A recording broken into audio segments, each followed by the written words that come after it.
if you weren't aware, Britain is full and bursting at the seams. Despite dropping 20% on the year before, net migration clocked in at 730,000 in the year to June, after a record 900,000 in 2023. That's a city the size of Birmingham and more in just 2 years.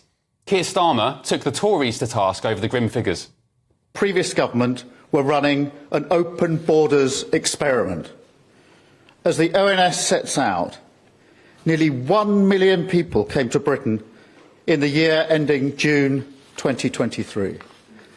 That is 4 times the migration levels compared with 2019.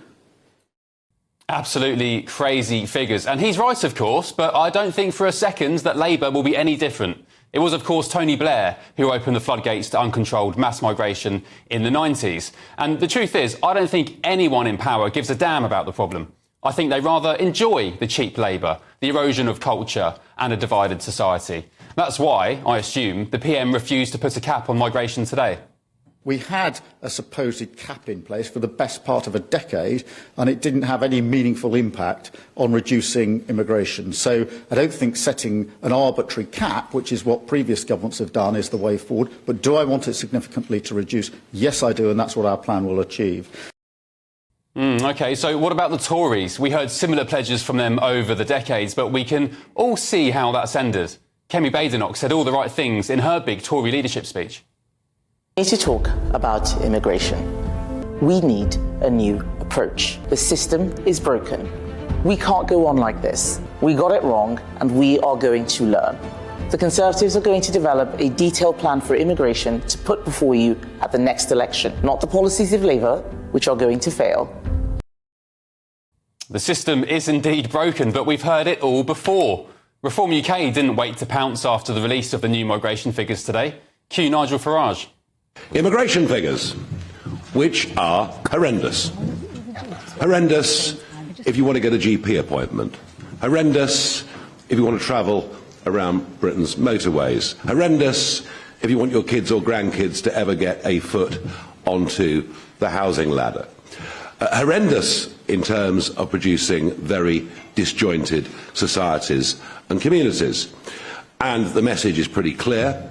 750,000 in the last year, and don't believe the lies and spin that it's a 20% reduction from the year before. It isn't.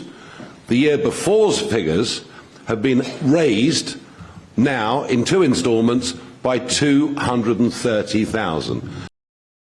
And Reform took a victory lap after announcing former Tory minister Dame Andrea Jenkyns as a new recruit to the party. She'll be the Reform candidate for Mayor of Greater Lincolnshire in May next year.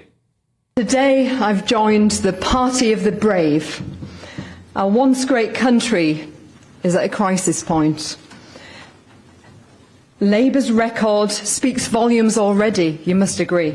They have compromised our British territories, fleeced our farmers, and they're punishing our pensioners. In the past 5 months, as we've seen, our British people have been locked up for expressing their opinions, while real criminals are being released early onto our streets. This is not the Britain that we deserve. So there we have it. Lots of talk, lots of promises, but Britain continues to bulge under the weight of its open borders. Can anyone be trusted to slam the door shut? Let's get the thoughts of my panel now. Joining me this evening is the woman of the hour, Dame Andrea Jenkyns herself, Reform UK's party candidate for the mayor elections in Lincolnshire, senior political correspondent at the Daily Express, Christian Cowgie, and political commentator Andy Williams. Good evening, panel. Andrea, Hi, Ben. Special good evening to you. You've had a day and a half. I've been naughty again, Ben. Yeah. What have you been busy causing trouble, you? Explain your big decision then. When did you decide it? When did you speak to Nigel and the team? Yes. Tell us about it. I mean, yeah, I haven't. So this is an exclusive when all the conversation started, actually, Ben. So, I mean, obviously, as we know, I was talking before the election, but I believe in being loyal to the party and the fact that you got elected with that party, go down fighting with that party. So I did my best going down with the sinking ship. The conversation started probably in August, and I met a few times, and I was really impressed with Zia, actually, of the reforms that he's doing within the party structure. We know they're democratising it, they're setting up branches, they're having campaign managers, they're really professionalising it and also giving members a voice, really. And I thought that was fabulous. Well, you say that. Zia Youssef, of course, gets lots of praise from lots of people, but a certain Ben Habib today made an announcement. I'm not sure if he knew that you were being... I got a text off Ben earlier, actually, yes. What time was that? Probably after the announcement? Oh, yes, about an hour ago. OK, what did he say? Do you mind me asking? No, he was just very pleasant, yeah. He's a nice guy, but he's very nice. Let me just show you this clip. He had this to say about reform. And the final straw, I think, for me, with the party seemingly not being prepared to democratise and saying and doing things with which I don't wholly agree, but one could have, had those debates with the party. But the final straw for me was hearing in the last few days that HQ at Reform had told branches, people with whom I've campaigned shoulder to shoulder, people who joined the party because of the leadership that was being delivered by Richard and myself. We galvanised this movement. People that I knew so well had been banned from hearing from me. So, Andrea, separately this morning, Ben Habib said that there was an obsession with Nigel and Richard Tice about recruiting old Tories. Was his, I'd say, resignation from the party, he hasn't resigned, but was his distancing from the party directly as a result of your introduction? I mean, I have to say that I went through a proper process. Other candidates was applying for the role, and so they've done it properly. It wasn't just a shoo-in. Now, look, I think Ben has got to get real on this, because the fact is that they need to pull in Conservative voters. And, so Conservative former MPs or MPs going over like Lee did, it's going to pull more votes. And, Lee going over, they had an increase in membership. So we're all fighting over the same ground. So, and let's face it, we've got a lot of the same views. And I feel very sad that it's got such a hatred for the Conservative Party. I mean, even when I was a Conservative, I never had a hatred for really reform, did I? How do you feel about the Tories now? Do you hate them? No, of course I don't. I've got friends in there, and there's still some good Conservatives in there. And, I mean, I did say quite a few needs to, sod off to the Liberals, but... Can you name and shame the Tories' biggest Liberals still in their seats? One or two? Come on. Probably 3/4 of them. OK. But no, I mean, look, I've got some good friends there, and I've had some lovely messages. I've had a couple of people who are not that pleasant, even a good friend of mine, which I'm very saddened about. But really? No, all in all, people have been good. OK, yes. Last question for you before I introduce the boys. Why didn't you do this when you were still an MP? As I said, it's about going down. I got elected as a Conservative, so... Would it not have been more powerful, more of a statement to do so? No, I would have likely have hung on to my seat, but it wasn't about that. It's about doing what I felt was the right thing. OK. Yeah. Let's talk about these migration figures. They are absolutely bonkers. Christian Cowley, what do you make of them? A city the size of Birmingham every 2 years. They say that there's a 20% reduction, but of course the ONS came out and said that, oh, sorry, we got the numbers slightly wrong in the year to June 23. Yes, exactly. It's only a 20% reduction because the figures for the previous year were revised up so appallingly. Have they fiddled the books?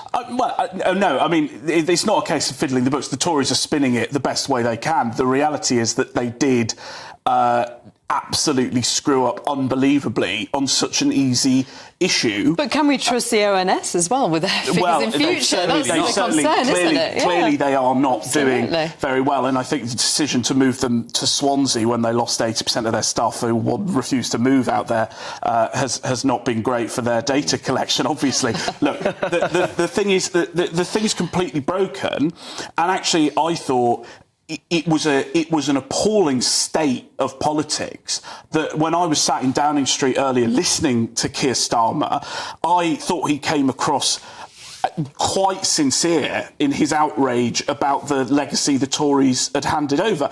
That should never be allowed to happen. I can't believe the Conservatives have handed over a situation where, look, Keir Starmer, he will reduce the numbers. I mean, the numbers are on course to go down, admittedly, because... You trust him to do that? Look, I think if he doesn't totally rip up the reforms that were put in place by James Cleverly in January of this year, the numbers are set to fall quite substantially over, but they won't go down to anything like what's acceptable. No. They might go down to 300,000, which, relatively, that sounds, great. That's a third of what they were before Keir Starmer took over. That's still, imagine if we'd said in, 15 years ago, net immigration is running at 300,000. It would have been an absolute scandal. Well, I saw a clip, I think it was on Twitter, from about 12 years ago, it was either 2011 or 2012, and it was Nick Robinson interviewing David Cameron saying net migration's hit 200,000. What are you doing about this? It's 200,000. And he was saying, and this was Tory policy, as you know, for years and years, we're going to get it down into the tens of thousands. I know, exactly. That was Tory policy all the time Theresa May was Home Secretary, get it down to the tens of thousands. I know. And I was saying all the way in the run-up to the general election, whatever you think about migration, good, bad, ugly, on their own terms, the Tories failed in an enormous way on migration. Was it? Because they said they were going to get down to these numbers, and it has gone sky high. Also, Priti, I thought was a great Home Secretary. I'm friends with her. Well, I hope I'm still friends with her. And her and Robert, I thought they was both great in their roles. But look at Priti, the issues she got trying to bring through the legislation. It's the civil service. Look... You're blaming the blob? No, but it was going on strike, for God's sake. I think that's... Why did you just sack them all, Andrea? Well, we need to. Well, I would. You were a minister. Why didn't you just I was a junior minister, yeah. And I got overrode so many times. It was just crazy. I think that's an easy out. I'm sorry. I really do. No, I do. I understand why. I understand that if civil service want to resist, they can, and they have... But we should have been strong and sacked a lot of them. Definitely. If you want to get policy through, fundamentally, you have to drive it, and I'm afraid there was a failure. We should have got rid of Is this migration explosion? I've never seen numbers like it. It just absolutely blows my mind. And to me, call me a conspiracy theorist, I don't care. To me, it seems almost deliberate. The level of incompetence from successive governments, it seems intentional. Why would they do this? I can tell you why they're doing it. It's because the economy's in the toilet and they need to artificially prop up our growth statistics. That's the only reason they're doing it. It was a deliberate policy after lockdown to flood the country with immigrants to prop up our GDP growth. Now, of course, per capita, it's absolutely worse. It's shocking. That's why they did it, to give a veneer of the fact we were not in a recession. Actually, I think if you strip out the net migration figures from the last few years, we're probably in a per capita recession. And that's why people are so angry. And one of the things I think is very interesting, and I was thinking this when I was watching Nigel at the press conference. Do you remember 10 years ago when he was late to an interview and he was asked why he was late? And he said, well, I wouldn't have been late if we hadn't been letting in so many immigrants that are clogging up the road. Yeah. And it was an absolute, storm of outrage from the left. And yet Kemi Badenoch said yesterday that the roads are congested because Have you tried getting through London? I said to my taxi driver this morning, something's happened in the last 2 weeks in London where at any time of the day you can't move an inch. But it's everywhere. It's in Leeds as well. But I guess it's Christmas time, that's probably why, isn't it? And that's to do with speed limits. That's got nothing to do with migration. You're saying that a population explosion of, say, 10 million since the 90s has nothing to do with congested... No, hang on. No, it's not yes or no. It's more complicated than that. Let's have some nuance here. What I think is absolutely clear. So personally, I have no issue with migration in principle, but our infrastructure has not, to your point, kept pace with the growth of net migration. We need to be building. I'm perfectly happy to have 1.9 million people coming in every 2 years if we build. What about culturally? I genuinely have no cultural issue, and this is the difference. So roads, hospitals, surgeries, schools, if we're doing all of that, I don't think that's a problem. So you don't mind 1 million people in this country can't speak English? Well, but hang on, we hadn't established whether the people who've come in can or can't speak English. We don't know that. You don't know that. I don't know that. Okay. All right, we're very pressed for time, but we'll come back to you very shortly.